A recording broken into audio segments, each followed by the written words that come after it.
It's time to stand up against this hate and unite. Somalis are here to stay. Leaders are vowing to push back against the Trump administration as immigration enforcement is cracking down and new investigations are ramping up. Hello, thanks for joining us, everyone. At the center of this are nearly 80,000 people with Somali ancestry who call Minnesota home. CARE Minnesota estimates 95% of those people are here legally. A surge of ICE agents is expected to target Somali immigrants living in the Twin Cities illegally. It's believed that operation will begin this week. Local leaders didn't mince words about the planned operation. It's easy to sit at home and say, oh, he's attacking them. He's attacking Americans, American citizens, American residents, American neighbors. They're destabilizing communities and trying to get us to be afraid of somebody. The Department of Homeland Security isn't the only federal entity now looking at Minnesota. As Jonah Kaplan reports, several new investigations are putting the state and Governor Tim Walz on the defensive.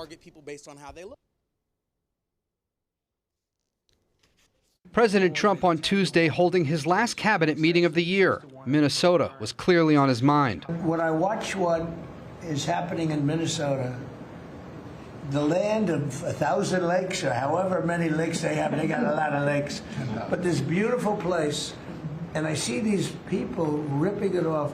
Members of his cabinet then following his lead. First, the U.S. Treasury Secretary announcing an investigation into what he called Minnesota's feckless mismanagement of taxpayer funds and whether some of that money wound up in the hands of al-Shabaab, an al-Qaeda-linked terrorist organization in Somalia.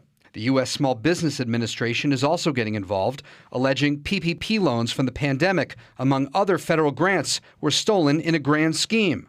A third federal probe is being launched by the Department of Transportation, which on Tuesday threatened to withhold more than $30 million in highway funding because of how the state issues commercial driver's licenses to non-U.S. residents. Governor Tim Walz on Tuesday actually saying he welcomes federal help to fight crime, but he doesn't trust the reasons behind the actions. When the President of the United States sets up and tweets 150 times after midnight and targets certain people, it's not a coincidence that they're targeting Minnesota. Several cases of fraud have already been investigated by federal authorities, including the $250 million Feeding Our Future scheme.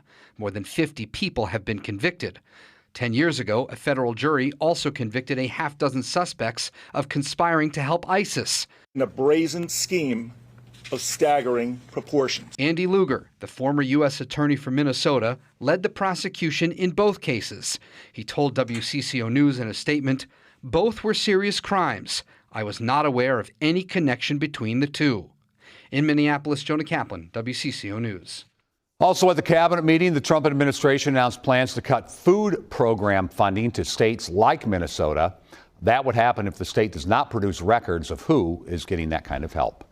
Keep watching WCCO on TV and online. We, of course, will have continuing coverage of these developing stories.